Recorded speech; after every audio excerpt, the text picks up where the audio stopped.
wife got G at her bachelorette party. Thought I'd never find out until I quietly vanished before the wedding. And what happened next left everyone speechless. My name is Marcus Hale, and let me tell you something about the American dream. It's a real son of a when it decides to sucker punch you in the gut. 2 years ago, I was living what every basic dude with a business degree thinks is the perfect life. Hell, I was practically the poster child for having your songs together in your late 20s. I had a software company that was actually making money, not just burning through venture capital like most startups run by guys who think wearing hoodies to board meetings makes them Steve Jobs. No, my company was genuinely thriving, pulling in 7 figures annually, and I wasn't even 30 yet. My parents, God bless their suburban hearts, couldn't shut up about their successful son at every neighborhood barbecue and Christmas party. You know how it goes. Your mom corners some poor soul at the grocery store and launches into this unsolicited biography about how little Marcus built his own company from scratch. Dad would practically burst with pride whenever someone asked what I did for a living.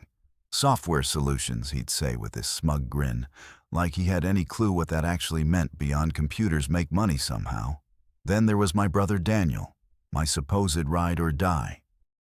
The guy who knew all my secrets and had my back through every stupid decision I'd made since we were kids, stealing Dad's beer from the garage fridge.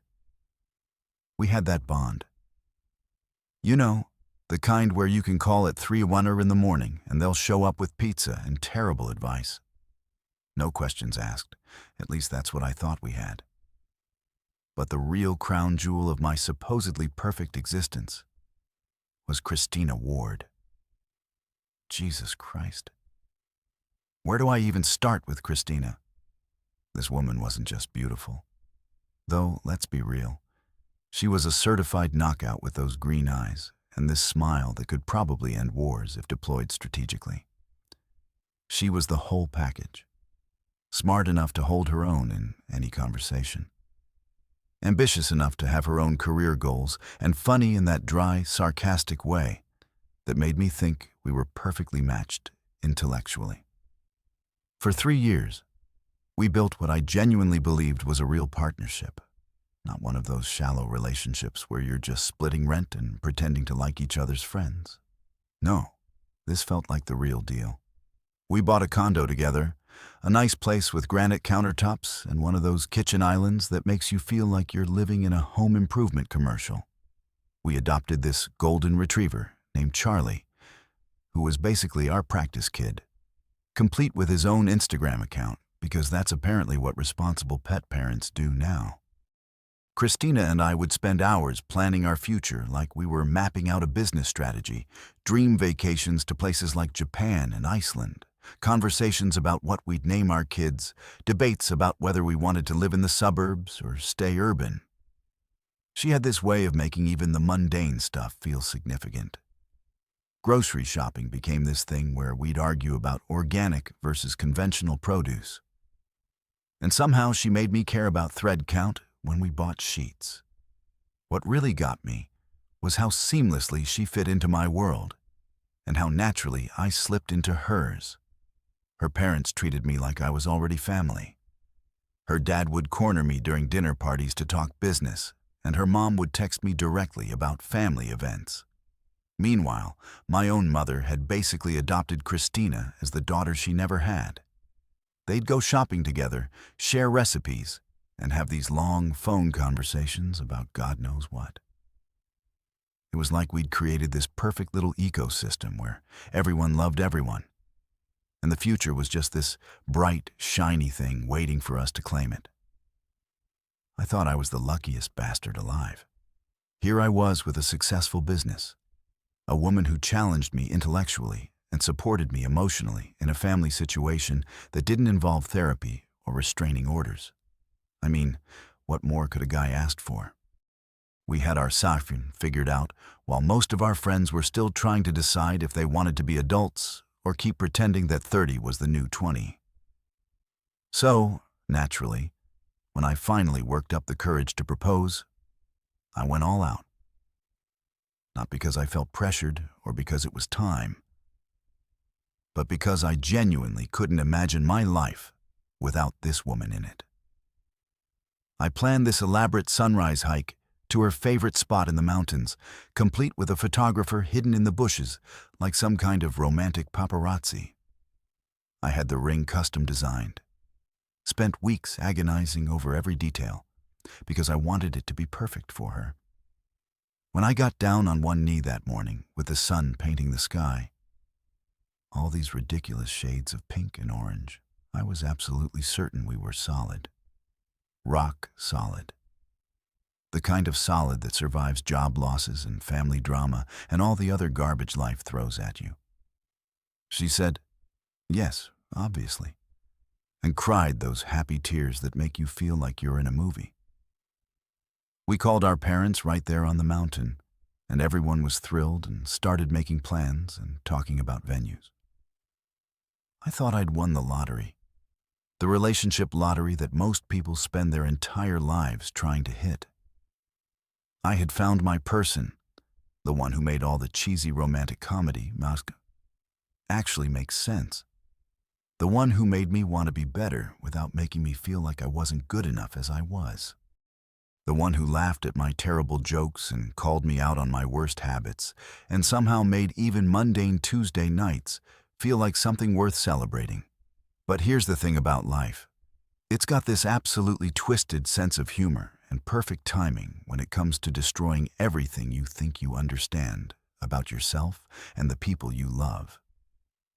Just when you're feeling most confident, most secure, most certain that you've got it all figured out, life decides to test exactly how unbreakable your unbreakable really is. And trust me, what I thought was unbreakable turned out to be made of something a lot more fragile than I ever imagined. But I'm getting ahead of myself. At that moment on that mountain with that ring on her finger and those tears in her eyes, I genuinely believed we had beaten the odds.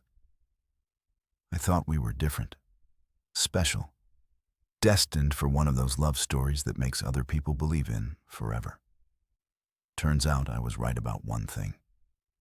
We definitely were going to be a story people would remember, just not the kind I had in mind.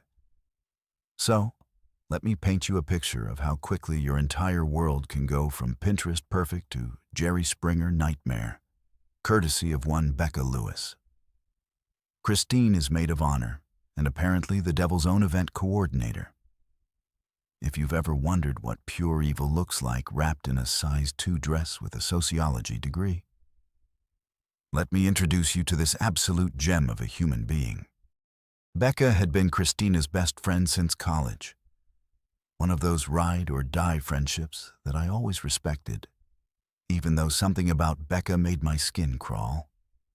She was the kind of person who always had to one-up everyone's stories, who posted inspirational quotes on Instagram while talking about people behind their backs, and who somehow managed to make every conversation about herself. But Christina loved her. So I played nice and pretended not to notice when Becca would make little passive-aggressive comments about men in general and me specifically. When it came time to plan Christina's bachelorette party, Becca took charge like she was organizing a military operation. And honestly, I was relieved. Planning parties isn't exactly my forte. I'm more of a order pizza and watch Netflix kind of guy when it comes to celebrations. So, when Becca announced she was taking the girls to Miami for a long weekend, I thought it sounded perfect. Sun, drinks, dancing.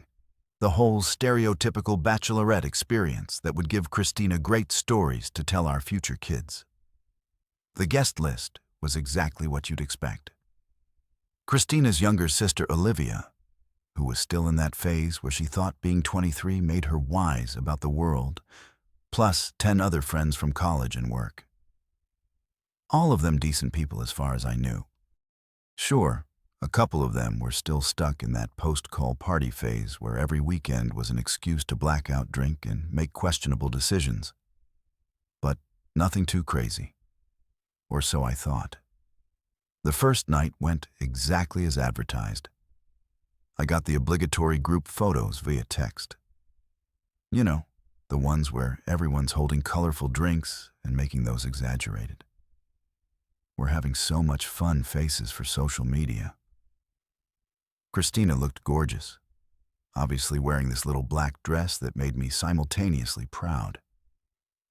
She was mine and slightly jealous of every guy who got a look at her.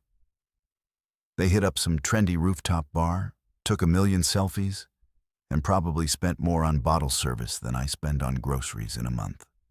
Classic Miami Bachelorette. Exactly what I expected. But then came night 2. And this is where Becca's true genius for destruction really shined.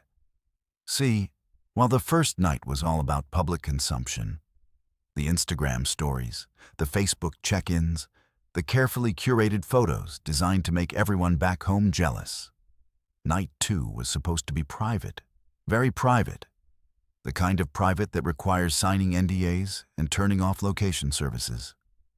Becca had arranged for the party to move from the clubs to this rental house in South Beach.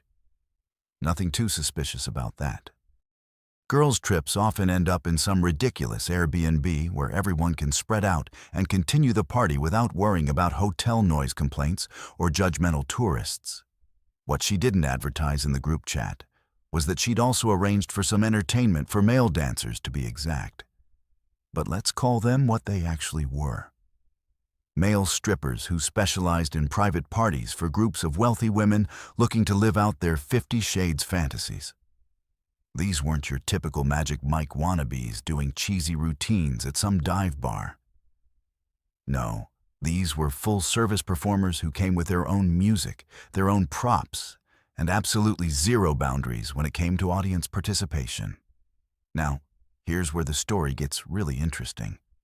While I was back home, probably watching some mindless action movie and missing Christina like the devoted fiancé I was, she was discovering exactly what kind of woman she became when nobody was watching. Or at least, when she thought nobody was watching. The drinks were flowing top shelf everything because Becca never did anything halfway. Someone had brought party favors of the pharmaceutical variety, because apparently mimosas and champagne weren't enough to lower inhibitions for what Becca had planned. And slowly but surely, my sweet conservative. Let's wait until marriage for the really kinky stuff. Fiancé started transforming into someone I wouldn't have recognized if I'd been standing right there. The cheering started innocently enough. A little whooping and hollering as the guys did their choreographed routines. The kind of noise you'd expect from any group of drunk women watching attractive men take their clothes off. But as the night progressed and the alcohol kicked in and whatever else they were taking started working its magic, things escalated quickly. What began as innocent fun, the kind of thing that happens at bachelor and bachelorette parties across America every weekend, turned into something that would make a porn director blush. The dancing became touching. The touching became participating. And my precious Christina, the woman who blushed when we talked about trying new positions, became the star of her own private show while her friends cheered her on like she was competing for Olympic gold and infidelity. The worst part, they filmed everything. Every single degrading moment, every cheer, every laugh, every second of my fiancé doing things with strangers that she'd never even suggested we try together. Becca, ever the documentarian, made sure to capture it all from multiple angles. For posterity, she probably told herself. For blackmail material, more likely.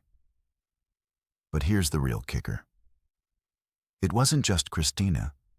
This became a group activity, a sisterhood bonding experience where inhibitions were checked at the door and marriage vows were apparently just suggestions.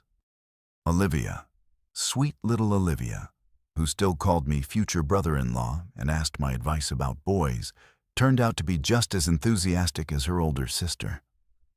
Half the bridesmaids joined in like it was some kind of twisted team-building exercise. And through it all, there was Becca orchestrating the whole thing like a conductor, leading a symphony of betrayal. She was the one encouraging, the one filming, the one making sure everyone got their turn in the spotlight. She turned my fiancé's bachelorette party into something that would have made Hugh Hefner proud. The truly beautiful irony. While they were all getting their kicks in Miami, thinking their secrets were safe in that rented house, technology had other plans. Those videos, those precious memories of their girls' weekend, were automatically backing up to the cloud.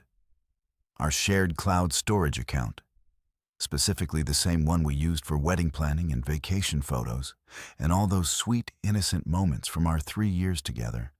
So, while Christina was living it up in South Beach, discovering her inner porn star with 4 random dudes and her giggling friends, every single second was being preserved for posterity in high definition, just waiting for me to discover it. And discover it I did. You know that moment in horror movies when the protagonist realizes the monster has been living in their house the whole time.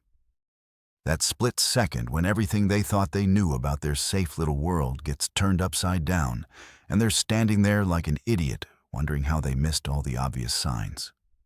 Yeah. Well, that was me at 11:47 p.m.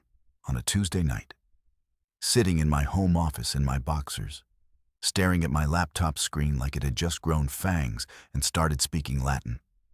Christina had gotten back from Miami 3 days earlier, all sun-kissed and glowing, full of stories about overpriced drinks and how Olivia had gotten so drunk she tried to order room service from a lamp. Cute stories, innocent stories, the kind of harmless bachelorette party tales that make for good dinner conversation with the in-laws. She'd show me photos on her phone, the usual suspects posing at various Miami hotspots, everyone looking appropriately wild, but not too wild, like they were auditioning for a reality show about responsible adult women having clean fun. What she didn't tell me about were the other photos, the ones that were quietly uploading themselves to our shared cloud storage while she regaled me with edited highlights of her weekend. See? Here's the thing about modern technology. It's designed to make our lives easier by automatically backing up every precious memory. Family vacations, birthday parties, random Tuesday afternoon selfies, and apparently your fiancé's weekend-long descent into behavior that would make a porn star proud. I'd been working late trying to finish up some code for a client presentation when I decided to grab some photos from our Miami trip last year for a slideshow. Just clicking through our shared albums looking for that perfect sunset shot when suddenly I'm staring at a thumbnail that definitely wasn't from our romantic getaway. It was Christina. All right.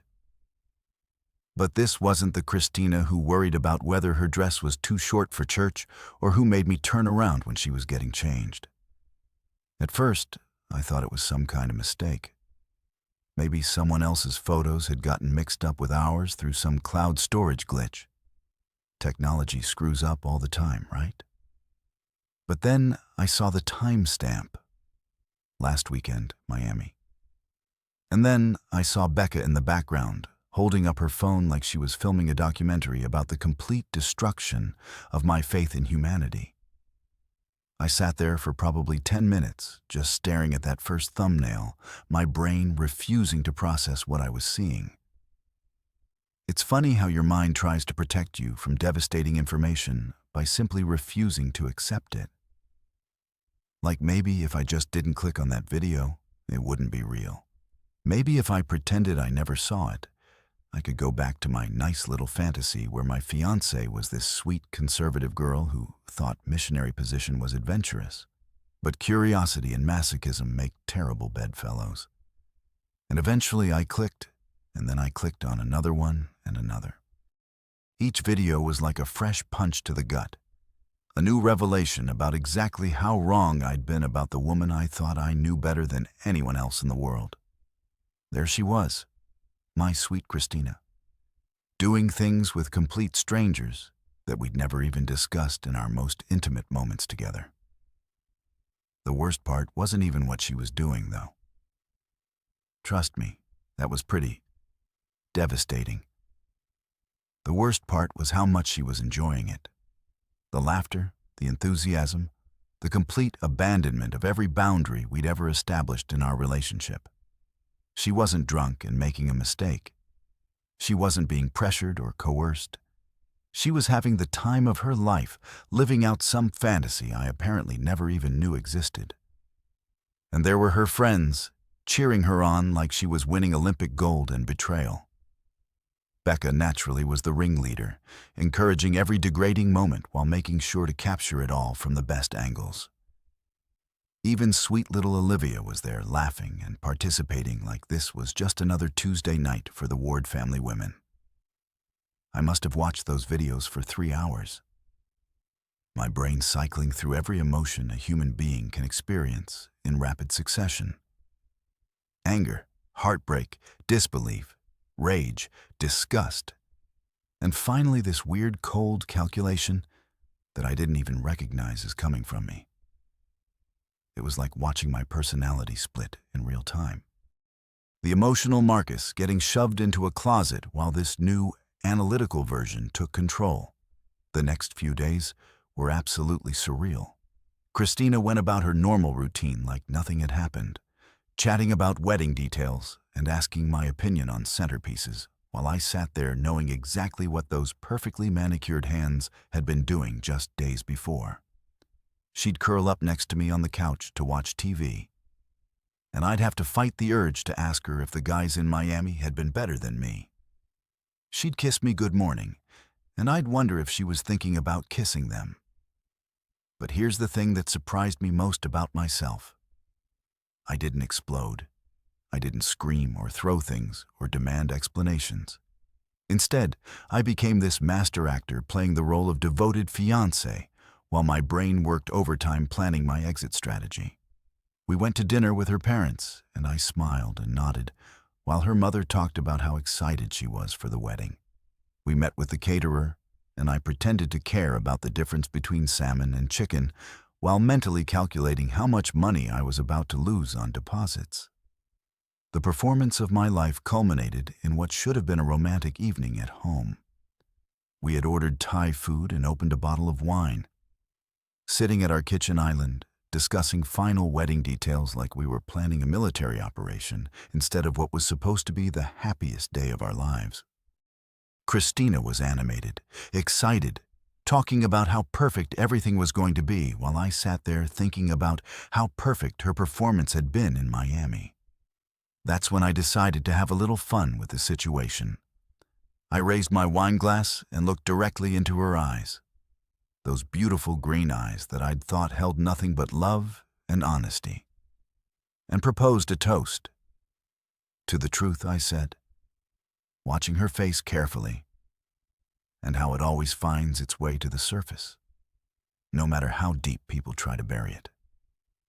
She laughed, but it was nervous, uncertain. She clinked her glass against mine and took a sip. But I could see the wheels turning behind those eyes. Something in my tone, maybe, or the way I was looking at her. For just a second, I saw a flicker of fear cross her face, like she was wondering if I might know something I wasn't supposed to know. But then the moment passed, and she was back to chattering about flowers and seating arrangements, and I was back to playing my part. The perfect fiancé, blissfully unaware that his entire life was built on a foundation of lies and shared cloud storage. Little did she know, the truth had already found its way to the surface, and I was about to make sure everyone else could see it too. There's something absolutely liberating about burning your entire life to the ground when you know you're doing it for all the right reasons. Most people spend their whole lives trapped by inertia, staying in shitty situations because change is scary, and the unknown feels worse than the familiar misery. But when you've got nothing left to lose because everything you thought you had was just an elaborate lie anyway, well, that's when you discover what real freedom feels like. I woke up that Thursday morning at 5:30 a.m., like I had every day for the past 3 years. Christina was still dead asleep next to me, sprawled across her side of the bed in that oversized NYU t-shirt she'd been wearing since college.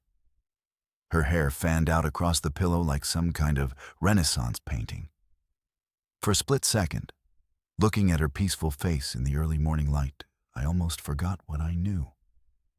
Almost let myself slip back into the fantasy that this was still my life, that she was still my person, that we were still building something real together. But then I remembered those videos, and that momentary weakness passed like a bad hangover.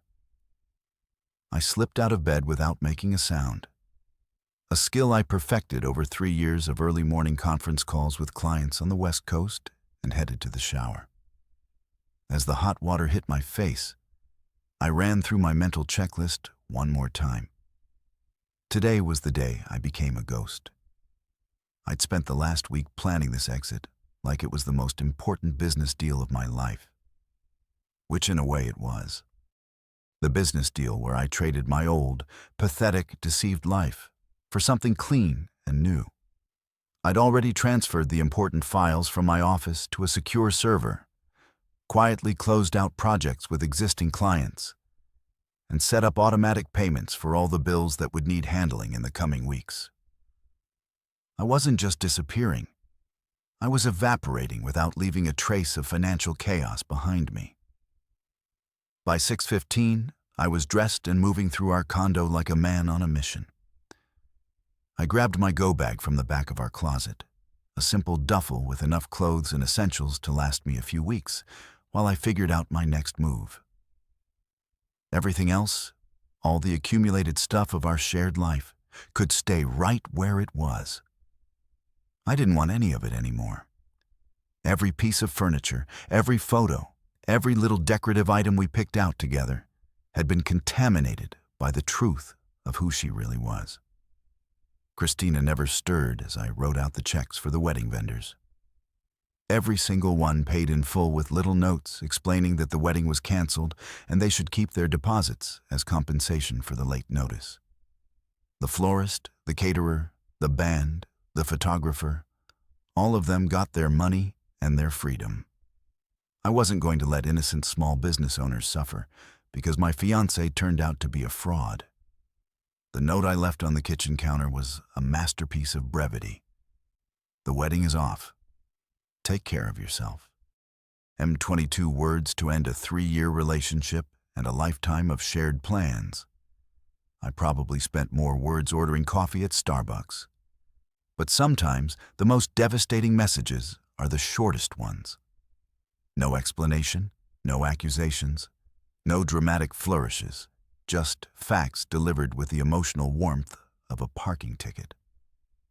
I locked the door behind me at 7:45 a.m. and dropped my keys in the mailbox.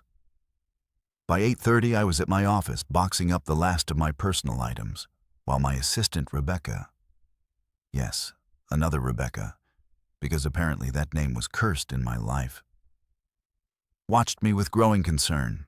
She kept asking if everything was okay, if there was anything she could do to help, if I was taking a vacation.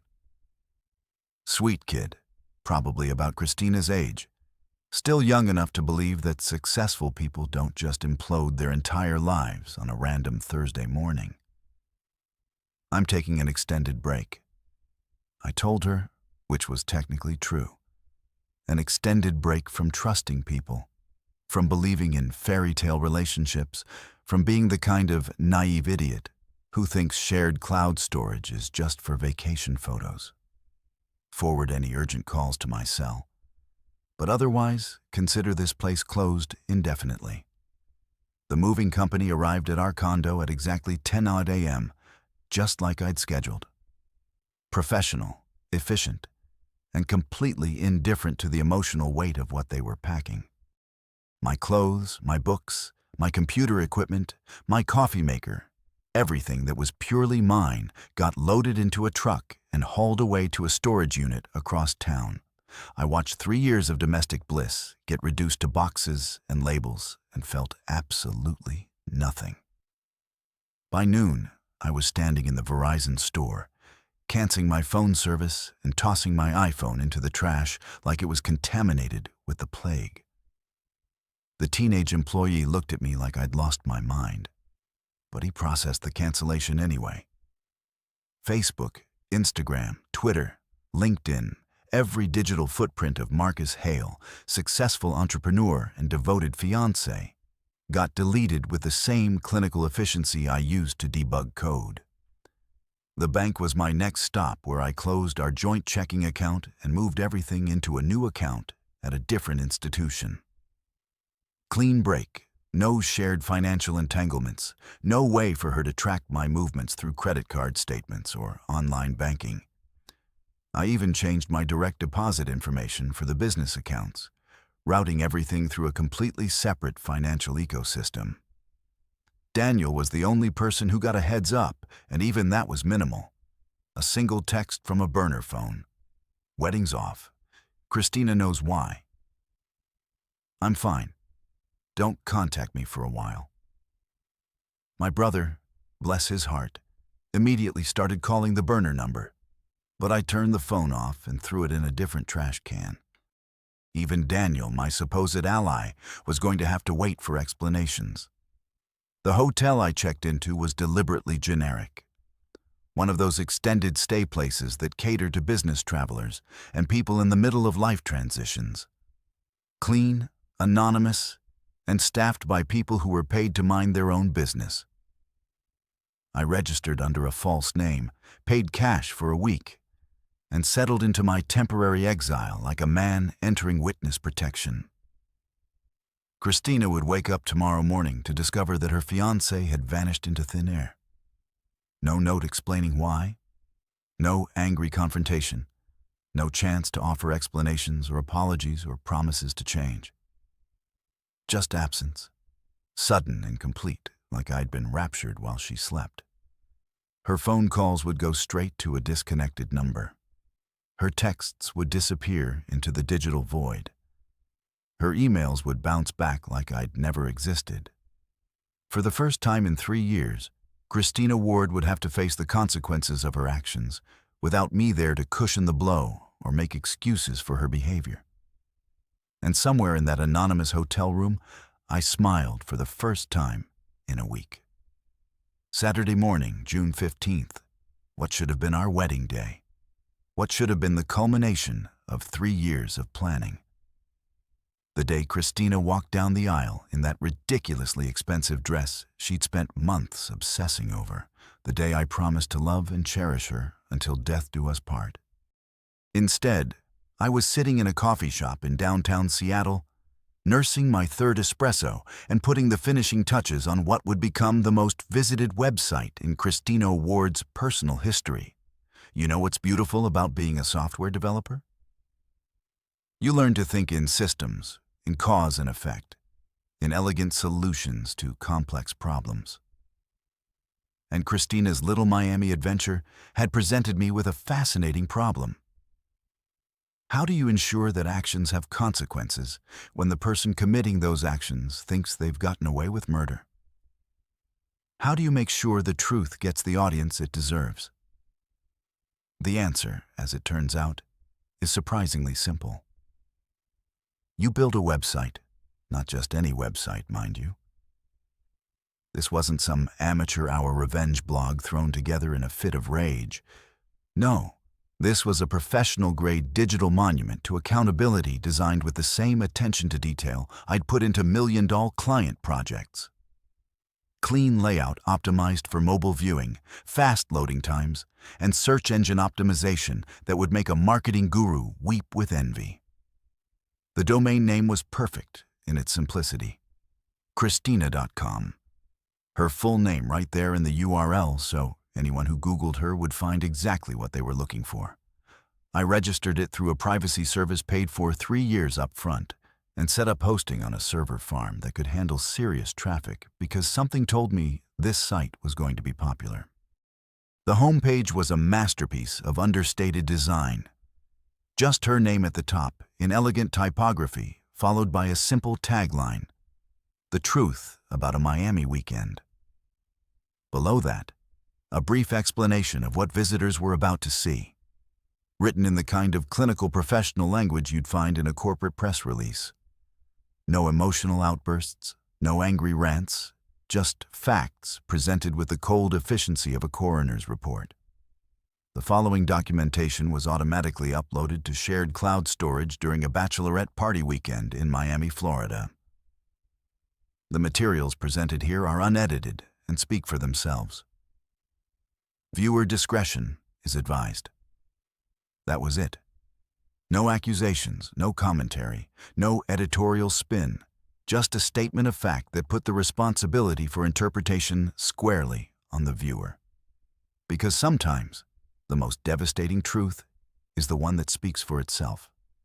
The videos were organized chronologically, starting with the innocent group shots from the first night and gradually escalating to the main event. Each file was labeled with just a timestamp and duration. No sensational titles or clickbait descriptions.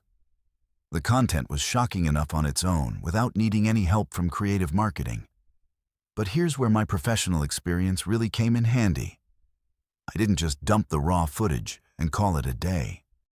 No, I optimized everything, compressed the files for faster streaming, created multiple resolution options for different connection speeds, and even added closed captions for accessibility.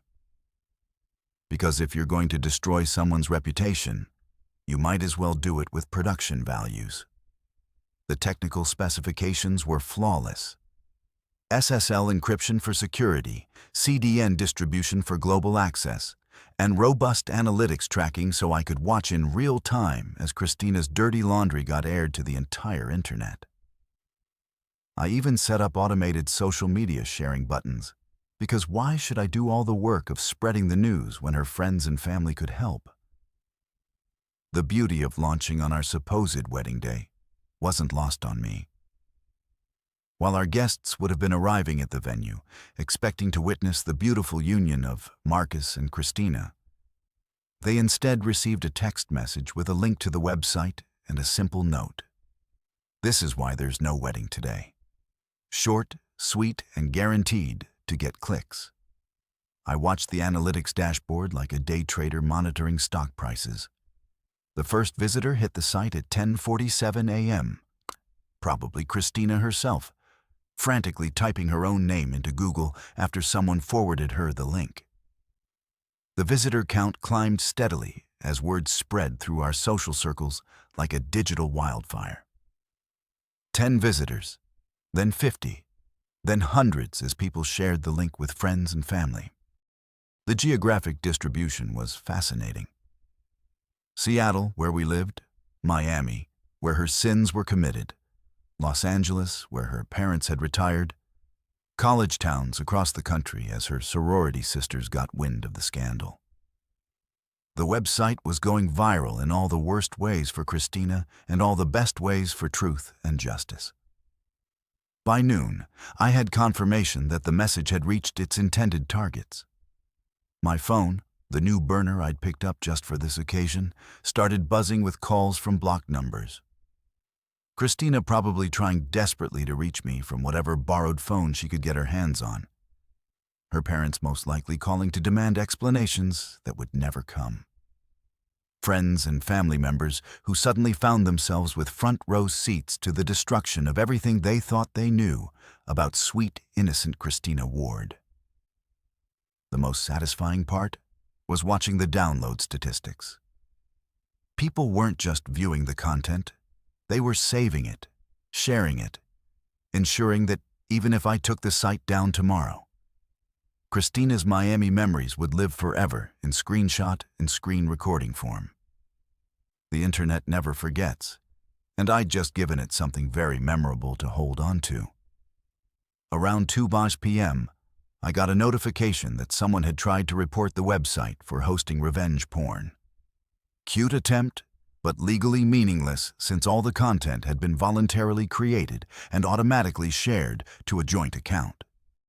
Christina had essentially published this material herself. I was just providing better distribution and a more user-friendly interface. The comments section I'd included was already filling up with reactions from people who recognized the participants. Former colleagues expressing their shock, family friends asking if this was really the same Christina they'd known since childhood, and college acquaintances sharing their own stories about Becca's previous party planning adventures. The internet had become both judge and jury, and the verdict was unanimous. Guilty is charged. As the sun set on what should have been our wedding night, I closed my laptop and allowed myself a moment of pure satisfaction. Christina Ward had wanted to have her cake and eat it too, living a double life where she could be the perfect fiancé to my face and a completely different person behind my back.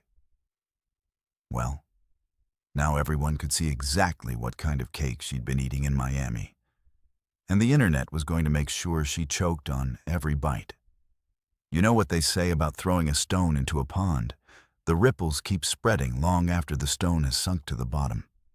Well, Christina Ward truth. Calm was more like dropping a nuclear bomb into a kiddie pool. And the shock waves were absolutely magnificent to watch unfold from my front row seat in digital purgatory. The first domino fell on Monday morning, exactly 72 hours after I hit publish.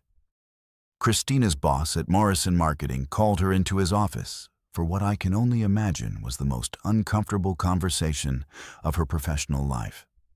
See, Christina worked for one of those boutique agencies that specialized in family-friendly brands. Think wholesome breakfast cereals, children's toys, and organic baby food companies. Their entire business model was built on trust, reputation, and the kind of squeaky clean image that doesn't mesh well with employees starring in amateur porn productions. According to my sources, and yes, I had sources, because Seattle's marketing community is smaller than you'd think, and gossip travels faster than a Tesla in ludicrous mode. The conversation went something like this. Christina, we've become aware of some materials circulating online that feature you prominently. While we don't typically concern ourselves with our employees' private lives, several of our clients have expressed concern about the association with their brands. Translation: you're fired. And we're going to pretend this is about protecting our clients instead of admitting we're embarrassed to have hired someone who thinks gangbangs make for good bachelorette party entertainment. She was escorted out of the building that same afternoon. Her corporate access revoked, her company laptop confiscated, and her dreams of becoming the next big thing in marketing flushed down the toilet along with her reputation. 3 years of climbing the corporate ladder, building client relationships, and positioning herself as a rising star in the industry, all undone by one weekend of poor decision-making and Becca's documentary filmmaking skills. But Christina's professional suicide was just the opening act. The real show started when her parents got wind of what their precious daughter had been up to in Miami. Robert and Helen Ward, pillars of their suburban community and devout members of St. Mary's Episcopal Church, suddenly found themselves fielding phone calls from concerned friends who'd stumbled across their daughter's internet debut. Picture this. You're 68 years old. You've spent your entire life building a respectable reputation in your community. And you're known as the couple who raised that lovely, successful daughter who was marrying that nice young man with the software company. Then suddenly, you're getting phone calls from your bridge club asking if you've seen what Christina's been up to online, and your pastor is stopping by for an unscheduled visit to discuss family matters. The conversation between Christina and her parents happened over speakerphone, which I know because little Olivia was there and apparently has trouble keeping her mouth shut when she's been drinking, according to her tearful account to anyone who would listen. Their father's exact words were, "We didn't raise you to behave like a common etasabwakawam, and we won't pretend we did just to spare your feelings." Helen, ever the supportive mother, chimed in with, "How could you do this to our family? How are we supposed to show our faces at church knowing that everyone has seen you doing those things?" And just like that, Christina Ward became an orphan at 27. Her parents didn't just disown her. They actively scrubbed her existence from their lives like she was a stain they were trying to bleach out of the family fabric. Photos came down from the mantel. Her childhood bedroom got converted into a craft room, and Christmas card lists were suddenly one name shorter. The social ostracism was swift and merciless. The same community that had celebrated her engagement and planned to attend our wedding suddenly treated her like she was carrying the plague. Former friends crossed the street to avoid awkward conversations. Neighbors who used to chat over the fence suddenly found pressing reasons to go inside whenever she appeared. The local coffee shop where she'd been a regular for years started serving her with a kind of cold efficiency usually reserved for difficult customers who never tip. But the real entertainment value came from watching the domino effect spread to her co-conspirators. Becca Lewis, the mastermind behind the whole operation, found herself dealing with some serious relationship turbulence when her fiancé Michael discovered exactly what kind of maid of honor duties she'd been performing in Miami. Turns out Michael was one of those old-fashioned guys who thought fidelity mattered in a relationship. Imagine that. Their breakup was spectacular enough to warrant its own social media subplot. Michael didn't just dump Becca. He did it publicly, posting a lengthy Facebook status that began with, "When someone shows you who they really are, believe them," and ended with, "Some mistakes can't be forgiven, and some trust can't be rebuilt." He even tagged her in it just to make sure everyone knew exactly who he was talking about. Two of the other bridesmaids, Sarah and Jennifer, both married with children, suddenly found themselves explaining to their husbands why they'd thought participating in a group sex situation was appropriate entertainment for a girls' weekend. Sarah's marriage imploded within a week, her husband filing for divorce and demanding full custody of their twins. Jennifer managed to convince her husband that she'd been too drunk to know what she was doing. But their relationship never recovered from the trust issues that followed. The most satisfying casualty was probably Amanda, the elementary school teacher, who'd been so enthusiastic about the evening's activities. Turns out school districts take a dim view of educators who star in pornographic materials, even if it's technically their personal time. Parents complained. The school board got involved, and Amanda's teaching license got revoked faster than you can say moral turpitude clause.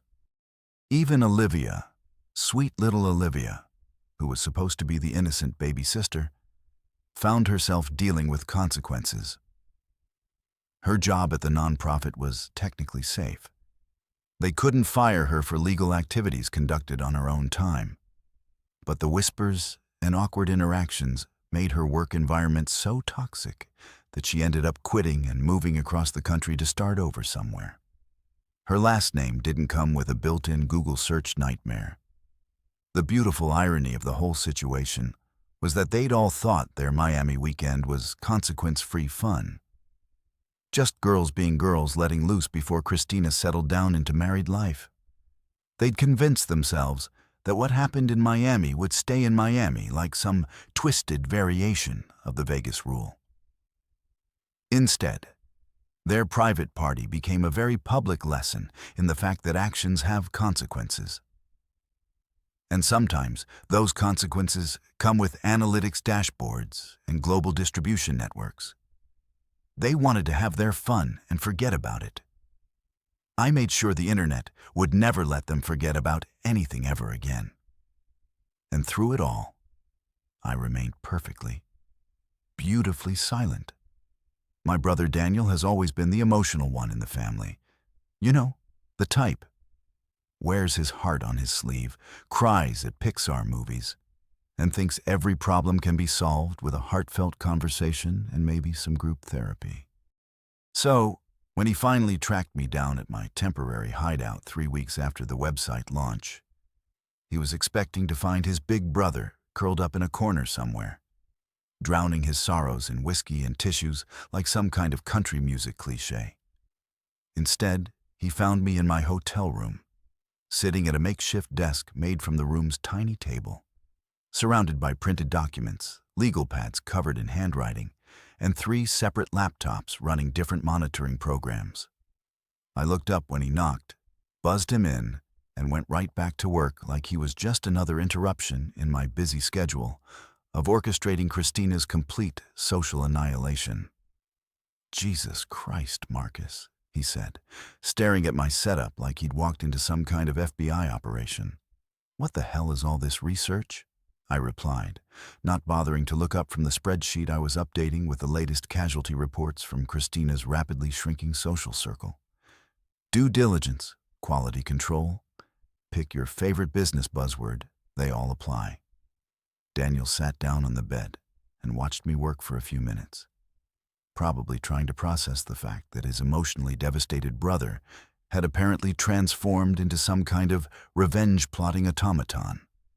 He kept waiting for me to break down, to show some sign that I was processing this like a normal human being who just had his entire life imploded by the woman he loved.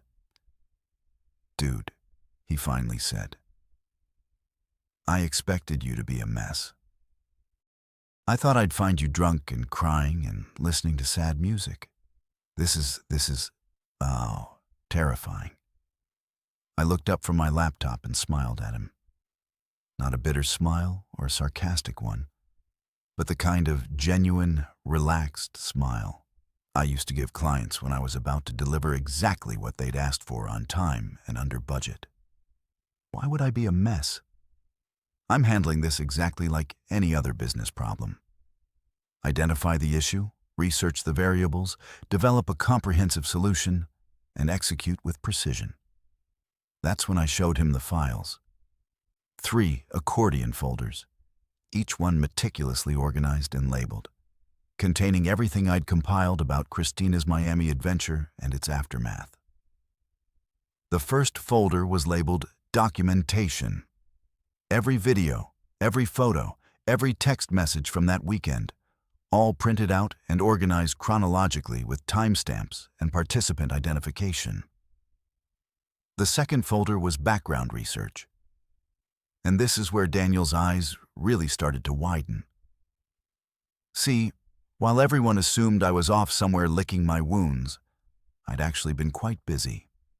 I'd hired a private investigator, a real one, not some sketchy guy from a strip mall, but a former FBI agent who specialized in corporate fraud cases. Professional, thorough, and completely discreet. Within 2 weeks, I had complete background checks on all 4 of the male performers from that night. Names, addresses, employment history, criminal records, and most importantly, medical records. Turns out one of them, a charming gentleman who went by the stage name Thunder, had been carrying a particularly nasty strain of chlamydia that he'd apparently been sharing with clients for the better part of 6 months. "You had her tested?" Daniel asked, flipping through the medical reports. "I had all of them tested," I corrected. "Anonymous tip to the health department about potential STD exposure at a private party. They were required to contact everyone who might have been at risk and recommend testing. Very responsible public health policy, don't you think?" The third folder was labeled Financial Impact Assessment, because when you're dealing with a business problem, you need to understand the full cost structure. I'd calculated exactly how much money I'd saved by canceling the wedding. Venue deposits, catering costs, honeymoon reservations, and about $40,000 worth of other expenses that would have gone towards celebrating a marriage that was already dead before it started. But more interesting was the analysis I'd done of Christina's financial situation post-revelation. Lost income from her terminated employment, legal fees from her attempts to get the website taken down, therapy costs that her insurance didn't cover, and the security deposit she'd lost when she had to break her lease and move back in with friends because her parents had disowned her. "You've been tracking her expenses." Daniel was looking at me like I'd grown a second head. "Market research," I explained. "If you're going to destroy someone's life, you should understand the full scope of the impact. It's about being thorough, What really freaked him out was the timeline I created. A detailed project plan complete with milestones and deliverables showing exactly how I'd orchestrated every aspect of Christina's downfall. The website launch had been Phase 1. Phase 2 was the strategic leak to her employer and key social contacts. Phase 3 involved the health department investigation. Phase 4 was ongoing monitoring and documentation of the cascading effects. "This is insane," Daniel said. But there was something like admiration in his voice. "I mean, it's completely psychotic, but it's also impressively organized." "Thank you," I said, genuinely pleased by the compliment. I've always believed that if you're going to do something, you should do it right. Half-ass revenge is just as pathetic as half-ass anything else. I explained to him how I'd approach the whole situation like a product launch. Market research to understand the target audience, content creation and optimization for maximum impact, distribution strategy across multiple channels and performance analytics to measure success metrics. I even had conversion tracking set up to monitor how many people who visited the website took additional actions like sharing the content or leaving comments.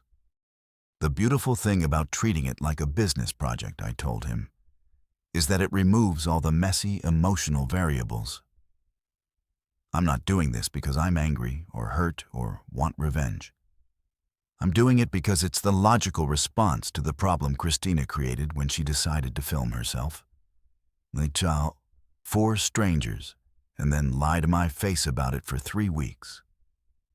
Daniel was quiet for a long time, just staring at the organized chaos of my temporary war room. Finally, he asked the question I'd been waiting for. "Don't you feel anything? Aren't you sad or angry or anything?" I considered the question seriously because Daniel deserved an honest answer. "I felt plenty," I said. For about 48 hours after I found those videos, I felt everything. Rage, heartbreak, betrayal, confusion, the whole emotional buffet. But then I realized that feelings weren't going to solve the problem. Feelings weren't going to make sure she faced appropriate consequences for her choices. Feelings weren't going to prevent her from doing this to some other poor bastard in the future. So, you just turned them off. I redirected them. I corrected. Channeled them into something productive. Christina thought she could have her fun and then go back to playing the innocent fiancé. She thought actions didn't have consequences as long as nobody found out. I'm simply correcting that misconception using the most efficient methods available. Daniel left that day looking like he'd witnessed something that fundamentally changed his understanding of human nature. And maybe he had. Because what he'd seen wasn't his emotional, heartbroken brother grieving the loss of his relationship.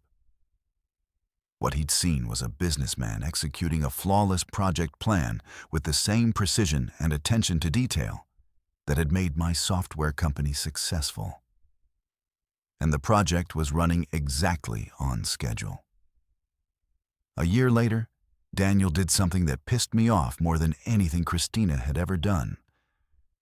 And that's saying something considering she'd literally filmed herself getting gangbanged by strangers 3 weeks before our wedding.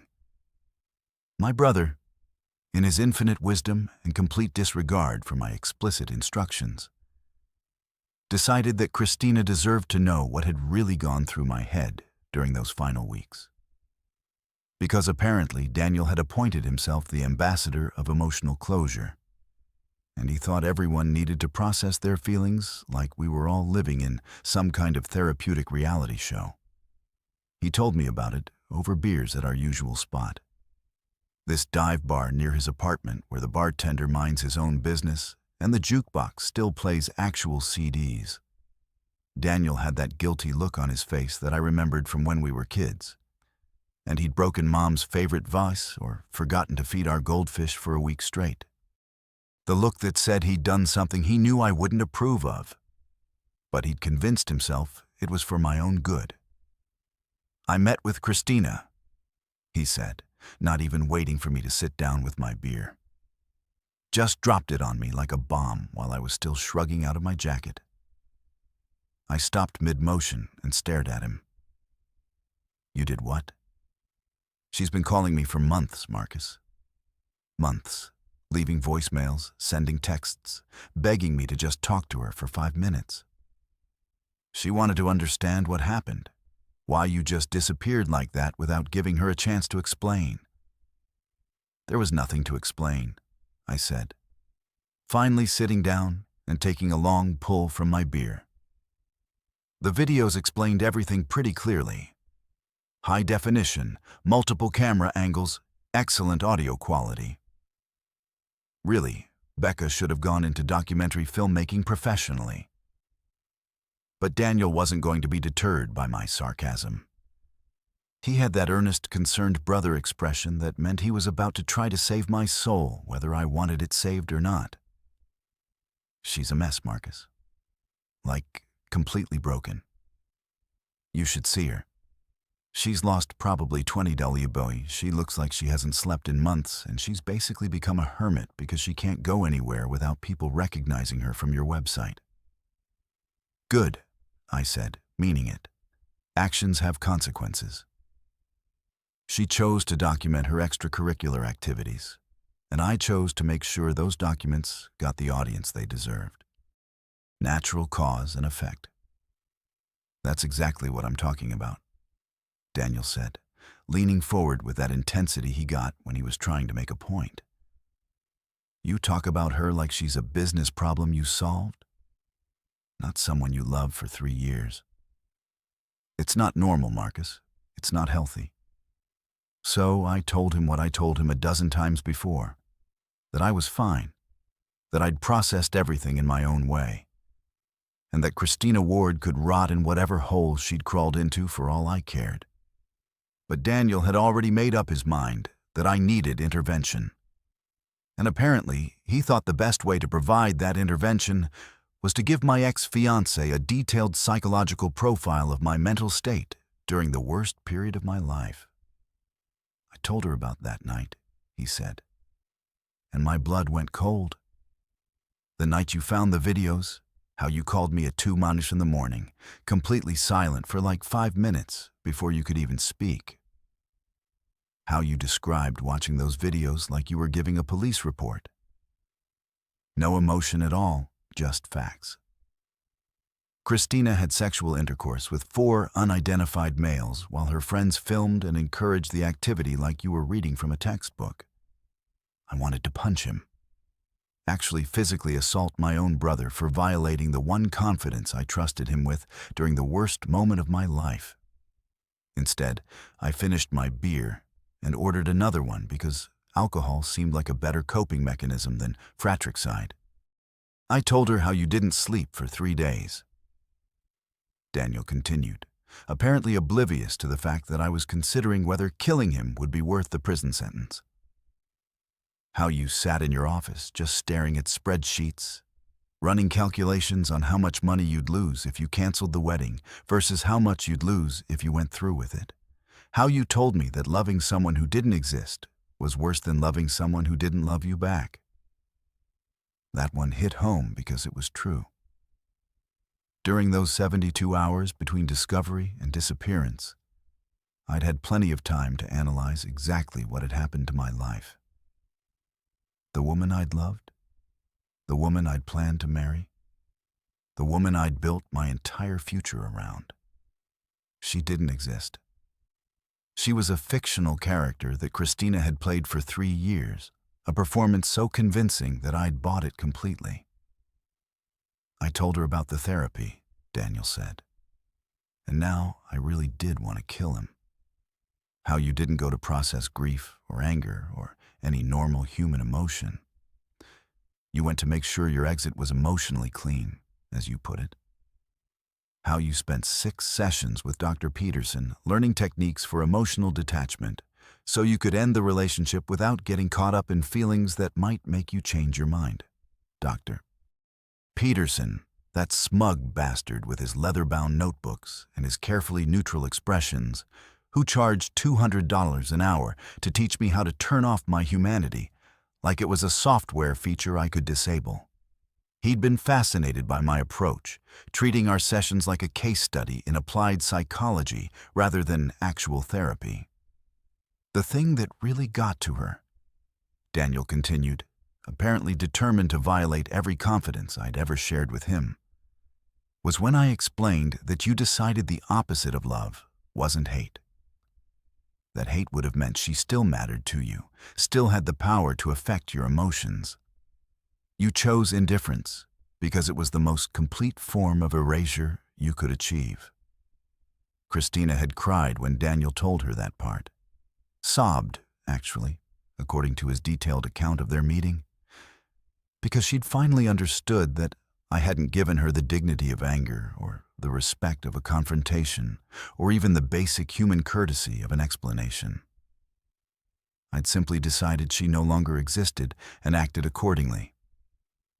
She wanted to fight for the relationship, Daniel said. That's what she told me.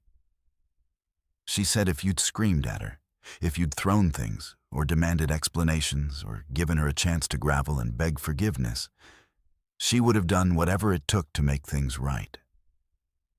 But you didn't give her anything to fight against. You just erased her. And that right there was the point Daniel had missed entirely. Christina didn't deserve a fight. She didn't deserve the chance to explain or apologize or make amends. She deserved exactly what she'd gotten. Nothing. The complete absence of my attention, my emotion, my presence in her life. She asked me if you'd ever loved her at all. Daniel said quietly. If the whole 3 years had been fake, if you'd been planning to leave her anyway. What did you tell her? I told her the truth. That you loved who you thought she was. That you would have died for the woman you thought you were marrying. But that woman never existed. And once you figured that out, there was nothing left to love. Daniel finished his beer and looked at me like he was waiting for some kind of emotional breakthrough, some moment of catharsis where I'd break down and admit that I still cared about Christina and needed closure and healing and all that therapeutic to occur. Instead, I ordered another round and changed the subject to baseball scores because the truth was Daniel had told Christina exactly what she needed to hear. That the punishment wasn't anger or revenge or even hatred. The punishment was nothing at all. 2 years later, I was living proof that the universe has a sick sense of humor and impeccable timing when it comes to orchestrating the most awkward possible moments in human existence.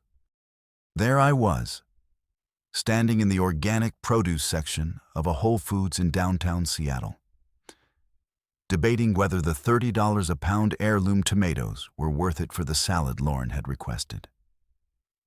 When fate decided to play its cruelest joke yet, I heard my name whispered behind me like a prayer or a curse, and I knew immediately who it was without turning around. You know how they say you never forget your first love? Well, you also never forget the voice of the woman who taught you that love is just an elaborate con game played by people who haven't figured out how to be honest about what they really want. Marcus. I turned around slowly like I was moving through water. And there she was, Christina Ward, or whatever name she was going by these days. The woman who had once been the center of my universe, now looking like a completely different person, standing next to the overpriced organic kale. 2 years had not been kind to her, and I found myself conducting an involuntary before and after comparison, like she was a cautionary tale about the long-term effects of public humiliation. The Christina I remembered had been radiant, confident, always perfectly put together, like she was constantly ready for an impromptu photo shoot. This Christina looked like she'd been living under a bridge for the past 24 months. She'd lost weight, too much weight, the kind that makes a person look fragile instead of fit.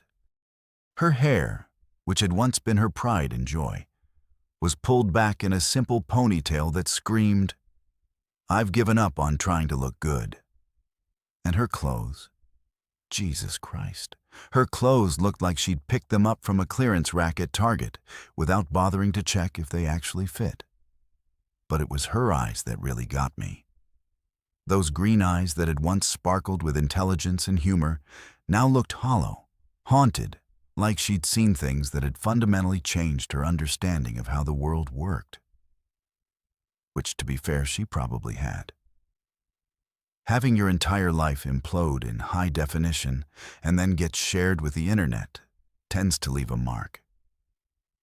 "Christina," I said, my voice perfectly neutral, like I was acknowledging a casual acquaintance I'd run into at a coffee shop.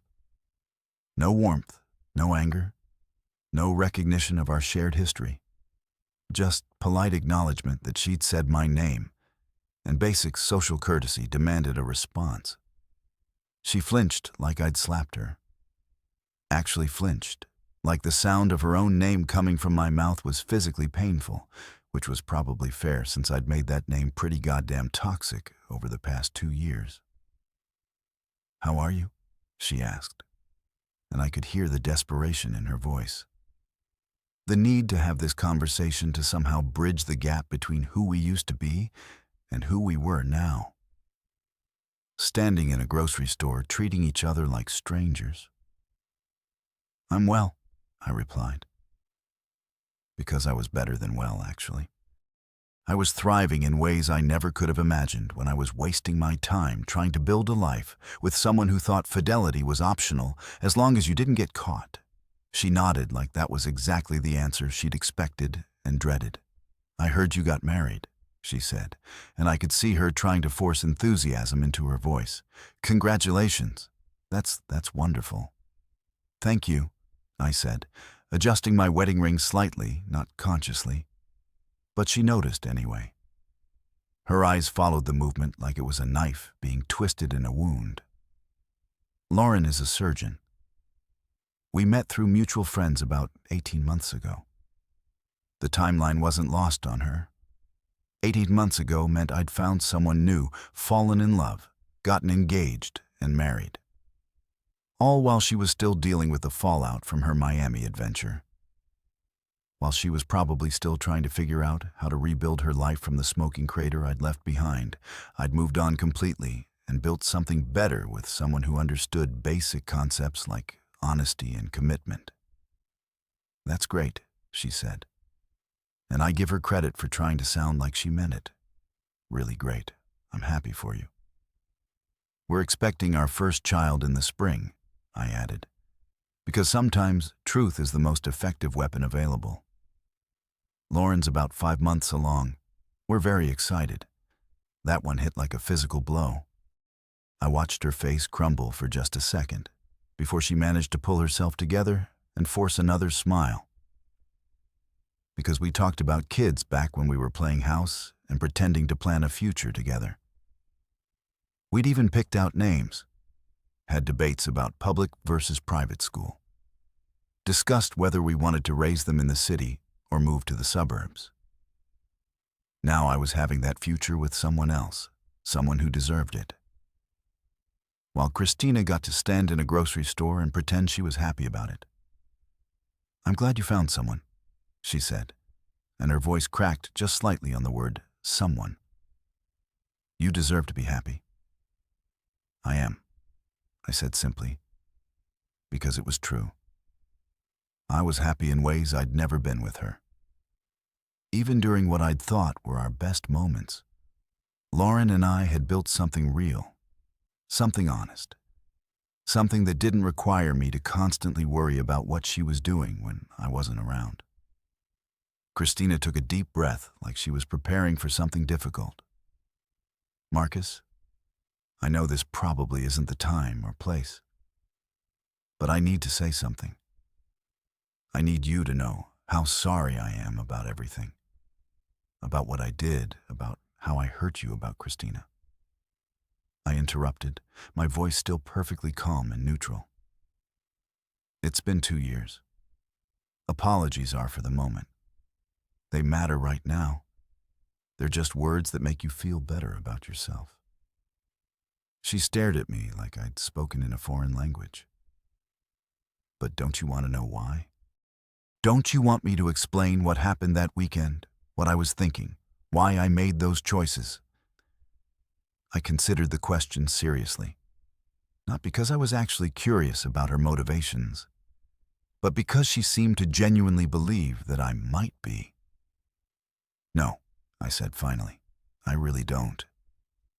What you did explained everything I needed to know about who you are. The rest is just details. I never cheated on you before, she said desperately, like that somehow made it better. Miami was the first time, the only time. I want you to know that. And that right there was what made me almost feel sorry for her. Almost. That actually makes it worse. I told her, if you'd been cheating all along, at least I could tell myself our entire relationship was a lie and move on. But knowing you threw away 3 years of building something real for one weekend of meaningless fun with strangers, that's not tragic, Christina.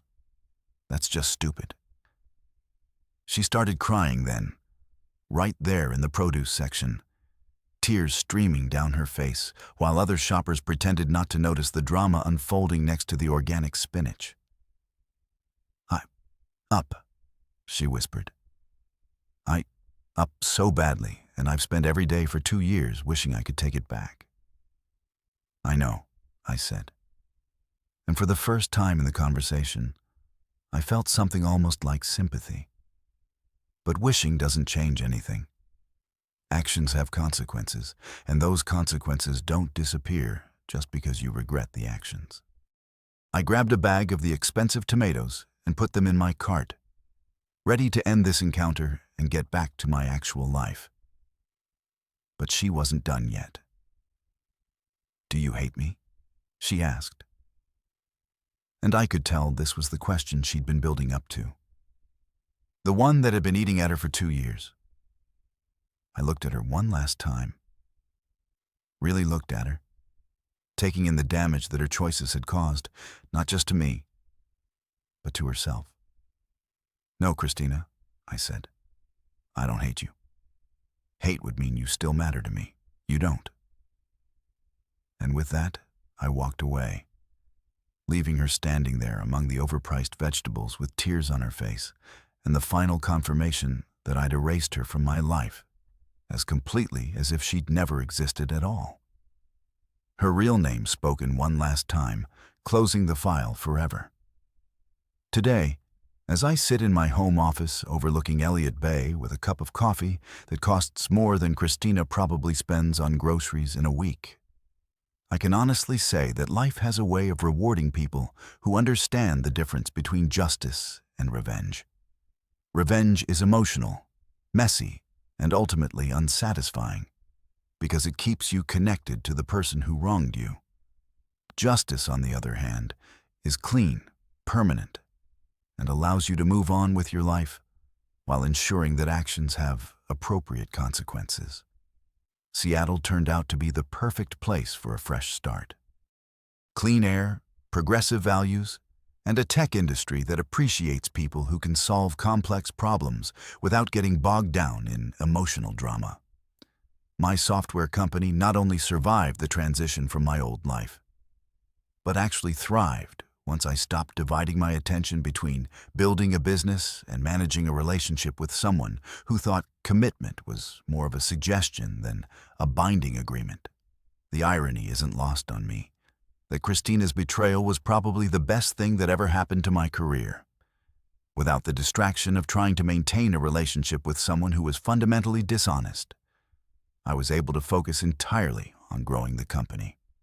We landed 3 major clients in the first year after I moved to Seattle, expanded our development team by 60%, and opened satellite offices in Portland and Vancouver. Success, it turns out, is much easier to achieve when you're not constantly wondering what your significant other is doing behind your back.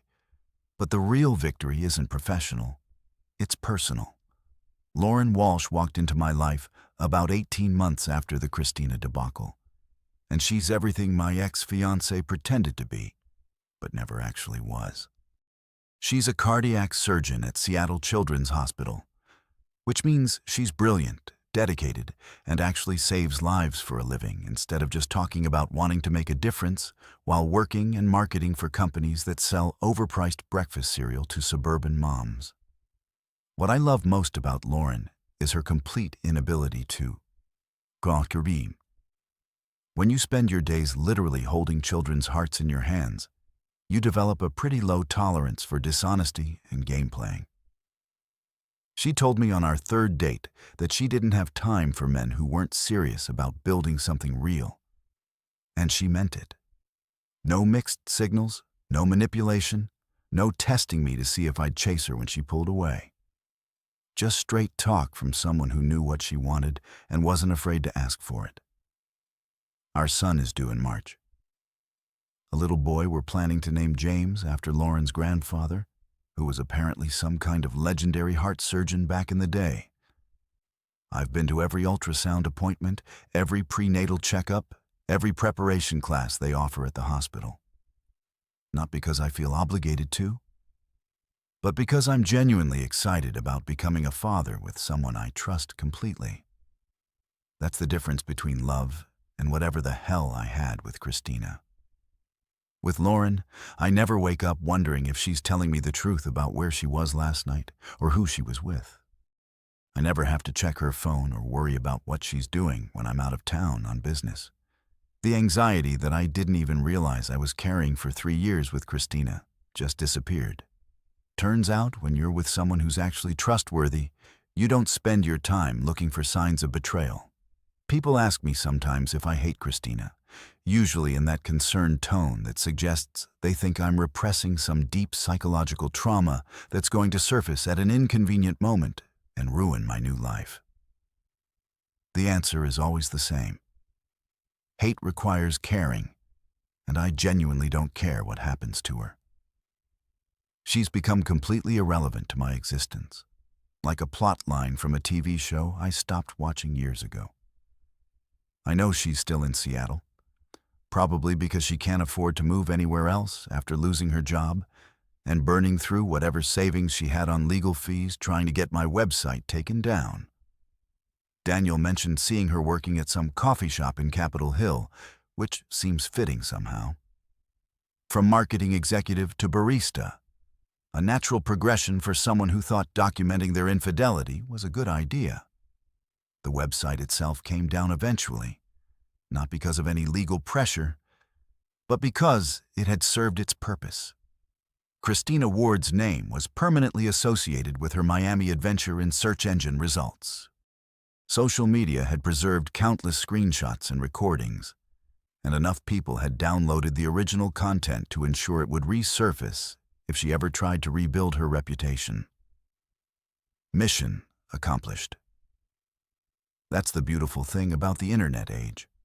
Accountability is permanent. In the old days, people could move to a new town, change their name, and reinvent themselves after making catastrophic life choices.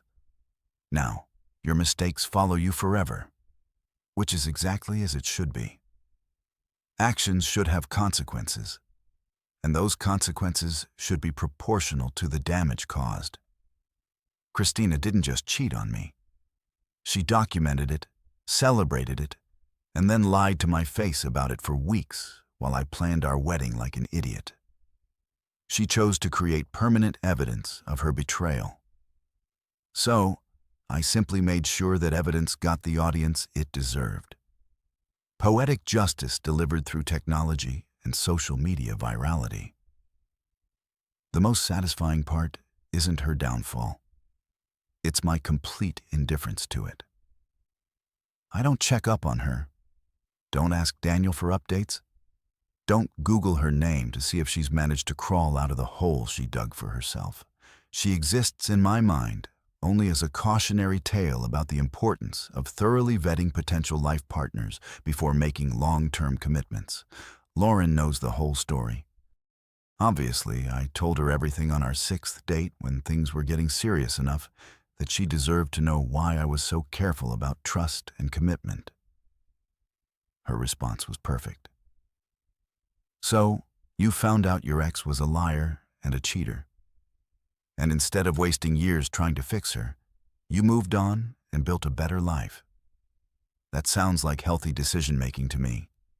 No drama, no jealousy, no insecurity about competing with my past. Just a practical assessment from someone who understands that people's previous choices are usually excellent predictors of their future behavior. Some people might call what I did to Christina cruel or disproportionate. I call it educational. She learned that actions have consequences. Her friends learned that enabling bad behavior makes you complicit in those consequences. And any future partners she might have will be able to make informed decisions about whether they want to risk getting involved with someone who thinks fidelity is optional. The world is a slightly more honest place because of what I did. And I sleep perfectly well at night, knowing that silence has always been the loudest answer. And in that silence, I didn't just win. I built something infinitely better than what I lost.